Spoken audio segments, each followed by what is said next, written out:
ഷീജ, കോൺഗ്രസ് ഇന്നോളം ഉയർത്തിയ എല്ലാ പ്രതിരോധങ്ങളും ഇവിടെ പൊളിയുന്നതാണ് നമുക്ക് കാണാൻ കഴിയുന്നത്. പോറ്റിയെ കയറ്റിയത് ആരാണ് എന്ന് പാടിയ കോൺഗ്രസുകാർക്ക് ഇനി ആത്മവിശ്വാസത്തോടെ ആ പാട്ട് പാടാൻ കഴിയുമോ? UDFന്റെ കൺവീനറാണ്, കോൺഗ്രസിന്റെ MP ആണ് ഇപ്പോൾ SITയുടെ മുൻപിൽ ചോദ്യങ്ങളെ നേരിട്ടുകൊണ്ടിരിക്കുന്നത്. ഇവിടെ അടൂർ പ്രകാശ് ആദ്യം പറഞ്ഞ എന്തായിരുന്നു? എനിക്ക് പോറ്റിയുമായിട്ട് ഒരു ബന്ധവുമില്ല എന്നല്ലേ പറഞ്ഞിരുന്നത്. പിന്നീട് ചിത്രങ്ങൾ പുറത്തു വന്നപ്പോൾ പറഞ്ഞത് എന്താണ്? എന്റെ മണ്ഡലത്തിലെ ഒരു അയ്യപ്പ ഭക്തൻ എന്ന നിലയിലുള്ള ബന്ധം മാത്രമേ ഉള്ളൂ എന്ന് മാറ്റി പറഞ്ഞു. പക്ഷേ അങ്ങനെയാണോ ഷീജ? കാരണം അടൂർ പ്രകാശ് പോയ വഴികളിലൊക്കെ പോറ്റിയുടെ സാന്നിധ്യമുണ്ട്. അടൂർ പ്രകാശിന്റെ വീട്ടിൽ വന്നിട്ടുണ്ട്, പോറ്റിയുടെ വീട്ടിൽ പോയിട്ടുണ്ട്, അടൂർ പ്രകാശിനെ ബംഗളൂരുവിൽ വെച്ച് കണ്ടിട്ടുണ്ട്, ഉപഹാരങ്ങൾ കൊടുത്തിട്ടുണ്ട്. ഒരു സാധാരണ അയ്യപ്പ ഭക്തനും MP തമ്മിലുള്ള ബന്ധമാണെങ്കിൽ അങ്ങനെയൊന്നും സംഭവിക്കില്ലല്ലോ. അതുമാത്രമല്ല, പോറ്റി സോണിയാഗാന്ധിയുടെ വീട്ടിലെത്തുമ്പോൾ അവിടെയും ഉണ്ട് അടൂർ പ്രകാശ്. മനു, അത് തന്നെയാണ് കാരണം.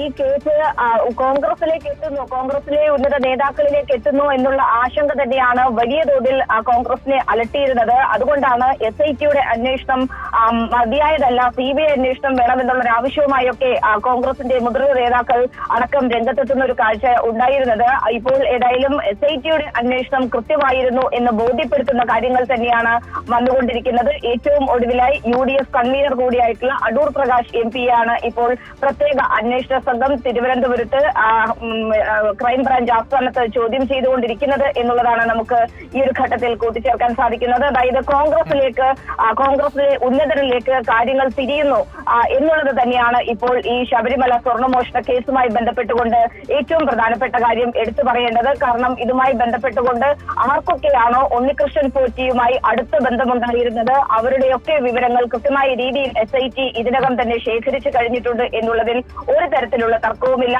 അതുമായി ബന്ധപ്പെട്ടുകൊണ്ട് എല്ലാ തലത്തിലുള്ള വിവരശേഖരണവും തെളിവ് ശേഖരണവും നടത്തിയ ശേഷമാണ് ഇപ്പോൾ ഈ ഓരോ ഘട്ടത്തിലും പ്രത്യേക അന്വേഷണ സംഘം ഓരോരുത്തരെയും ചോദ്യം ചെയ്യാൻ വിളിപ്പിക്കുക. ഇപ്പോൾ ഉണ്ണികൃഷ്ണൻ, അതായത് അടൂർ പ്രകാശ് MPയുടെ കാര്യത്തിലും അത് തന്നെയാണ് ഉണ്ടായിരിക്കുന്നത്. കൃത്യമായിട്ടുള്ള തെളിവുകളൊക്കെ ശേഖരിച്ച് തന്നെയാണ് ഇപ്പോൾ പ്രത്യേക അന്വേഷണ സംഘം അടൂർ പ്രകാശ് MPയെ ചോദ്യം ചെയ്യാനായി വിളിപ്പിച്ചിരിക്കുന്നതും ഇപ്പോൾ ഈ ചോദ്യം ചെയ്യൽ പുരോഗമിക്കുന്നതും. മനു, ഒരു മിനിറ്റ് ഷീജ, ഞാൻ ഷീജയിലേക്ക് മടങ്ങി വരാം.